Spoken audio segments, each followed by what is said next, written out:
안녕하세요. 네, 오늘은 에스겔 11장에서 14장까지 함께 보도록 하겠습니다. 에스겔 어제 봤던 10장부터 14장까지가 성전에 대한 환상으로 볼 수 있는데, 하나님이 에스겔을 이제 예루살렘 성전으로 데리고 가셔서 하나님이 그 이스라엘 백성들의 죄로 말미암아 하나님을 거역하고 하나님을 반역하고 하나님을 버려버린 그 죄로 말미암아 그 성전에서 이제 떠나가시는, 지성소에서부터 점차 성전에서 떠나시는 그 모습을 10장에서 보였죠. 그게 오늘 11장에서 계속 이어집니다. 자, 11장 1절을 보면, 그때에 주의 영이 나를 들어올려서 여호와의 전, 성전이죠, 동문 곧 동양항 문에 이르시니 라고 있죠.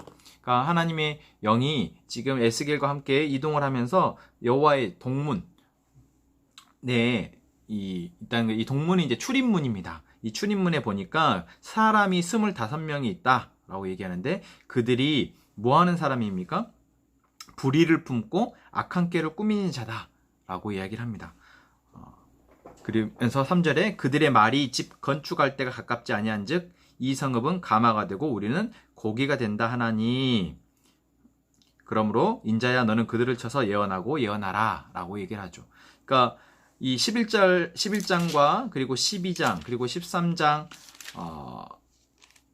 그리고 14장까지는 이를 보시면 결국 그 성전 안에서 이루어지는 계시이지면서 또한 그 안에 있는 어떤 지도자 계급들, 선지자들, 그리고 예언자들, 그리고 우상 숭배하는 사람들에 대한 심판의 메시지를 말씀하고 있습니다. 그래서 그들에게 이제 하나님이 너희를 심판하실 것이다, 너희를 벌할 것이다 라는 이야기를 하고 계시는 것이죠. 그게 이제 11장 13절까지 그 이야기를 하고 있습니다. 자, 그러면서 14절부터는 다시 그들을 향한 회복의 메시지가 잠깐 나오죠. 그때 하나님께서 뭐라고 말씀하시냐면 16절 하반부에 보면 내가 잠깐 그들에게 성소가 되리라. 지금 성소가 더럽혀져서 우상으로 더럽혀지고 하나님을 거역한 백성들로 인해서 더럽혀져서 하나님이 성소를 떠나시잖아요. 떠나심과 동시에 이 남유다에게 하나님이 떠나시는 것인데, 하나님이 다시 잠깐 그들에게 성소가 되겠다. 이것은 결국 다시 하나님이 그들을 회복하시겠다라는 메시지이죠. 또한 그들을 회복하시는 데에 있어서 19절이 중요합니다. 내가 그들에게 한 마음을 주고 그 속에 새 영을 주어 그들의 그 몸에서 돌 같은 마음을 제거하고 살처럼 부드러운 마음을 주어 라고 얘기하고 있죠. 결국 하나님이 그들에게 성소가 되어 주시겠다, 다시 그들이 성소가 되게 하겠다, 다시 하나님의 백성으로 회복하겠다라고 말씀하시면서 그것은 그들의 모든 죄를 용서하시겠다라는 의미로 이해하면 안 되고, 그들을 용서하시기 위해서 하나님 하시는 행동이 있다는 것이죠. 그들에게 한 마음을 준다. 그리고 그 안에 새 영을 준다. 그러니까 그들의 거짓된 영, 그 죄의 영을 빼내고 그것을 물리치시고 그 안에 새 영을 주시고, 또한 그들의 돌과 같이 굳어져 버린 마음을 제거하고 살처럼 부드러운 마음을 주시겠다라고 이야기하시는 것입니다. 그러니까 결국 지금 그들의 마음이 돌처럼 굳어버린 마음이고, 또한 이 거짓으로 더럽혀진 영이다라는 것을 말해주고 있는 것이죠. 자, 그렇게 되면 20절에 내 율례를 따르게 되고 내 규례를 지켜 행하게 된다.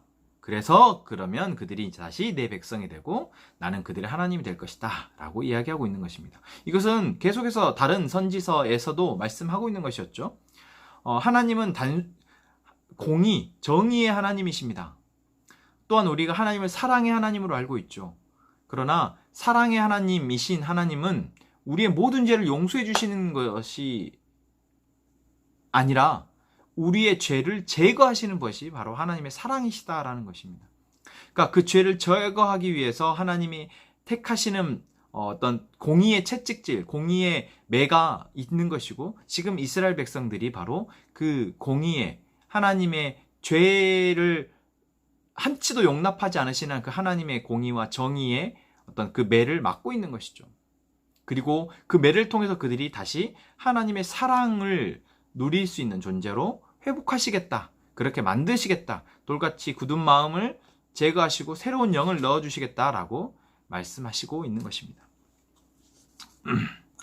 자, 그러면서 22절부터 보면은 하나님의 영광이 이제 떠나버립니다.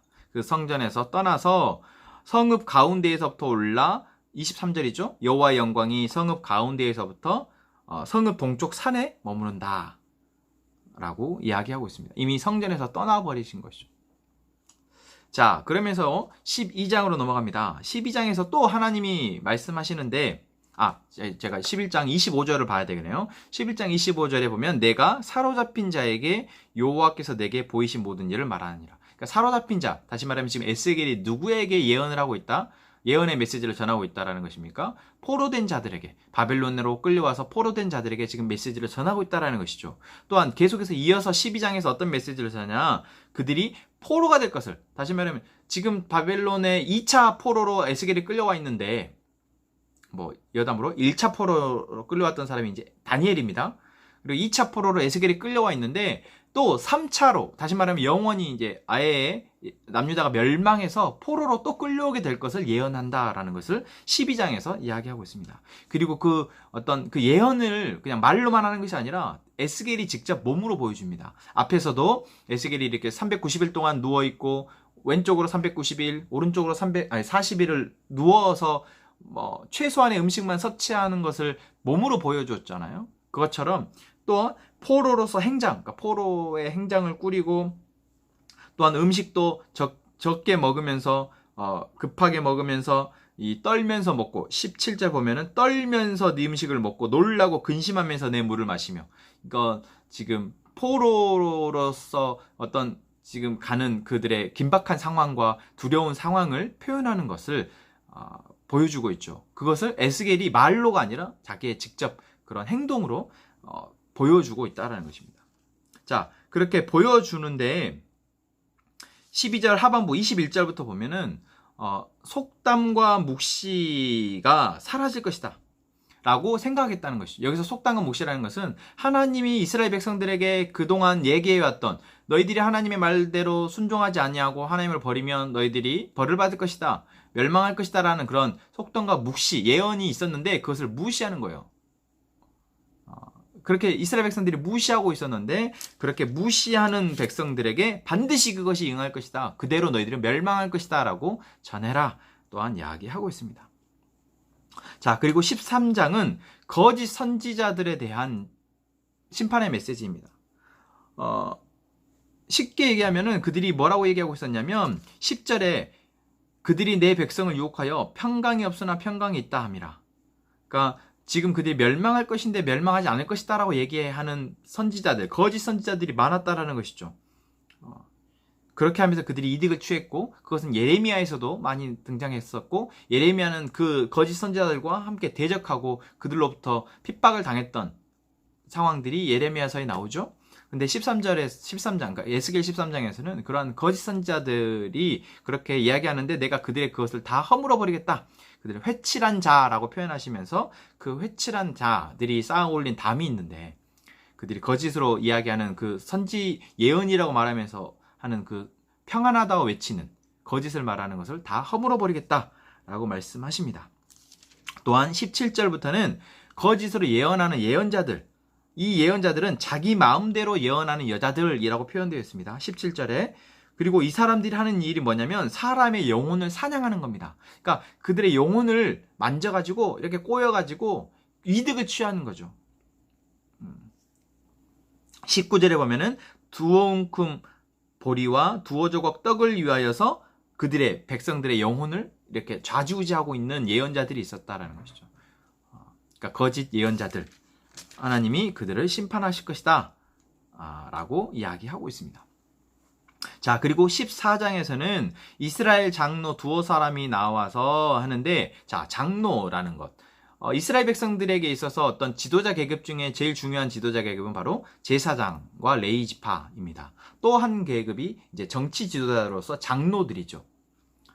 왕은 있지만 왕을 제외하고는 제사장, 어떤 종교적으로는 제사장, 그리고 그 정치적으로는, 사회적으로는 장로 계급. 그러니까 이들이 바로 하나님의 메시지를 전달하기도 하고, 또한 이스라엘 백성들의 전통과 가치대로 그들을 이끌어가는 존재들이었습니다. 근데 그들이 무너져 버렸던 것이죠. 그들이 먼저 하나님을 잃어버리고 우상을, 세상을 쫓아갔기 때문에 결국 백성들이 무너졌다라는 것을 이야기하고 있습니다. 그러면서 12절부터는 또 중요한 이야기를 하나님께서 하시는데, 그건 뭐냐면 의인이라도 자기의 이 시대 가운데에서는 자기 생명 건지기도, 자기 생명만 딱 건질 수 있다. 그러니까 그만큼 죄가 심각하다라는 것을 말씀하시는데, 그 예로 14절에 노아나 다니엘이나 욥, 이 세 사람은 하나님이 의인이라 칭한 사람이죠. 다니엘을 의인이라 칭하지 않고 친구라 얘기했지만, 하나님이 노아와 다니엘과 욥, 이 세 사람을 의인이라고 말씀하시면서 그들이 지금 거기, 그러니까 멸망할 예루살렘에, 멸망할 남유다에 그들이 있을지라도 그들은 자기의 공의로 자기의 생명만 건질 것이다. 그러니까 그들일지라도, 아무리 뛰어난 의인이라 할지라도 너희들의 시대에서 너희들과 함께 살고 있다면 자기 생명밖에 못 건질 것이다. 그 말은 무엇입니까? 그만큼 죄가 꽉 그들을 잡고 있어서 의인이 다른 사람들을 건져낼 수 없을 정도다라는 것을 말씀해 주고 있는 것이죠. 그리고 20절에는 이렇게도 얘기하고 있습니다. 그들도 자녀는 건지지 못하고 그러니까 자기 자녀조차도 못 건질 거다라는 것을 다시 한번 강조해서 얘기하고 있습니다. 노아나 다니엘이나 욥이 있어도 자기 생명이나 건지지 자기 자녀들조차도 건지지 못할 것이다. 얼마만큼 심각한지를 말씀해주고 있죠.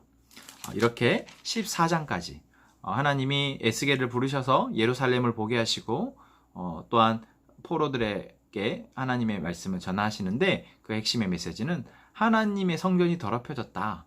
그리고 그 성전이 더럽혀지는 데 있어서 지도자 계급들, 제사장 계급, 선지자, 예언자, 장로들이 그런 역할들을 했다. 그들의 책임이 크다라는 사실을 말씀하고 있습니다. 그래서 그들 가운데 의인이라 할지라도 자기 생명밖에 못 거질 정도로 심각한 죄의 문제가 있다라는 것을 말하고 있습니다. 네.